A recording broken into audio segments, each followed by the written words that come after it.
ನಮಸ್ಕಾರ. ನುಡಿ ಬೆಳಕು.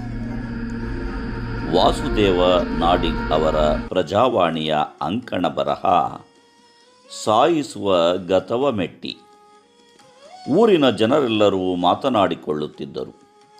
ಬರುವ ಪ್ರವಾಸಿಗರೆಲ್ಲರೂ ಆ ಯುವತಿಯ ಕಲಾ ಕುಸುರಿಯ ಗಾಜಿನ ವಸ್ತುಗಳ ಅಂಗಡಿಗೆ ಭೇಟಿ ಕೊಟ್ಟೇ ಹೋಗುತ್ತಿದ್ದರು.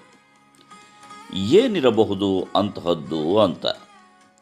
ನಸುಕಿನಲ್ಲೇ ಎದ್ದು ಏಕಾಗ್ರತೆ ನಯ ನಾಜೂಕಿನಿಂದ ಆ ಸೂಕ್ಷ್ಮ ಗಾಜಿನ ಮಡಕೆ, ಭರಣಿ, ಕನ್ನಡಿ, ಲೋಟ ಇತ್ಯಾದಿ ವಸ್ತುಗಳನ್ನು ಹೊರತೆಗೆದು ಸಂಯಮದಿಂದ ಒರೆಸಿ ಸಾಲಾಗಿ ಜೋಡಿಸುತ್ತಿದ್ದ ಬಗೆಯೇ ಆಶ್ಚರ್ಯಕರ.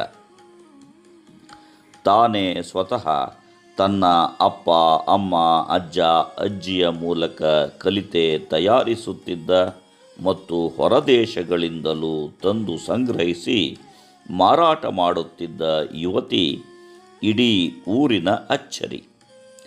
ಕಾಲ ಕಳೆದಂತೆ ವ್ಯಾಪಾರವು ಮತ್ತು ವಸ್ತುಗಳ ಸಂಗ್ರಹವು ಹೆಚ್ಚಾದ್ದರಿಂದ ಒಬ್ಬ ಸಹಾಯಕರ ಅಗತ್ಯವೂ ಇತ್ತು.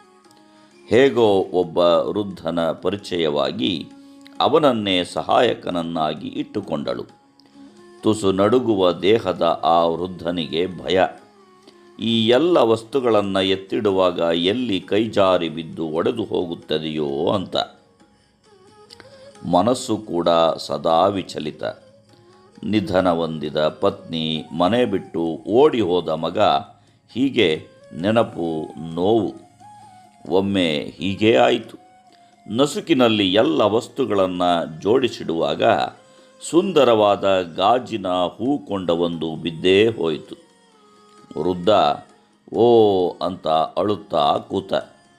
ಅವನನ್ನು ಸಮಾಧಾನ ಮಾಡಿದ ಯುವತಿ ನೆಲದಲ್ಲಿ ಬಿದ್ದಿದ್ದ ಚೂರುಗಳನ್ನು ಆಯ್ದುಕೊಂಡಳು.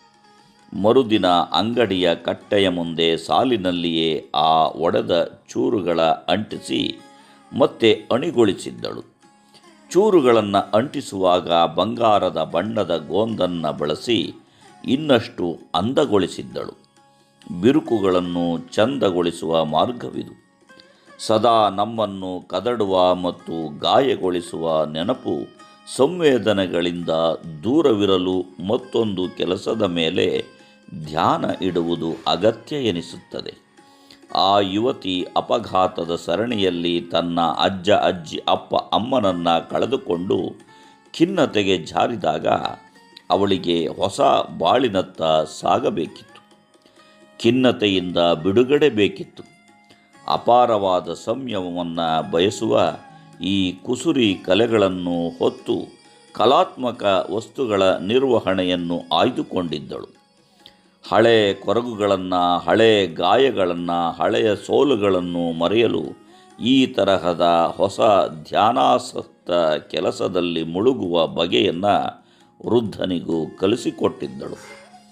ಸದಾ ಒಂದಿಲ್ಲೊಂದು ಕ್ರಿಯಾತ್ಮಕ ಮತ್ತು ಸೃಜನಶೀಲ ಕೆಲಸಗಳಲ್ಲಿ ಮುಳುಗುವ ಮನುಷ್ಯರ ಆರೋಗ್ಯದ ಗುಟ್ಟು ಇದೆ. ಪರಿಸ್ಥಿತಿಗಳನ್ನು ನಿರ್ವಹಿಸುವ ಬಾಳಿನ ಕಲೆ ಇದು ಅನ್ನಿಸುತ್ತದೆ. ಎಷ್ಟೋ ಸಲ ನಮ್ಮ ದೈಹಿಕವಾದ ಬ್ಯುಸಿ ನಮ್ಮ ಮಾನಸಿಕ ಸಂತುಲತೆಯನ್ನು ಚೊಕ್ಕವಾಗಿ ಇಡಬಲ್ಲದು. ಇಡೀ ಊರಿನ ಜನರು ಹುಬ್ಬೇರಿಸುವ ಹಾಗೆ ಮಾಡಿದ್ದ ಆ ಯುವತಿಯ ವರ್ತಮಾನದ ಇರುವಿಕೆಯ ಹಿಂದೆ ಎಂತಹ ನೋವಿನ ಇತಿಹಾಸ ಇದೆ. ನೆನಪೂ ಇದೆ ನೋಡಿ. ಹಿಂದಣ ಹೆಜ್ಜೆಗಳನ್ನು ಅನೇಕ ಸಲ ಮರೆಯುವುದು ಕೂಡ ದಿವ್ಯ ಔಷಧಿಯೇ ಹೌದು. ನಮಸ್ಕಾರ. ಧನ್ಯವಾದಗಳು.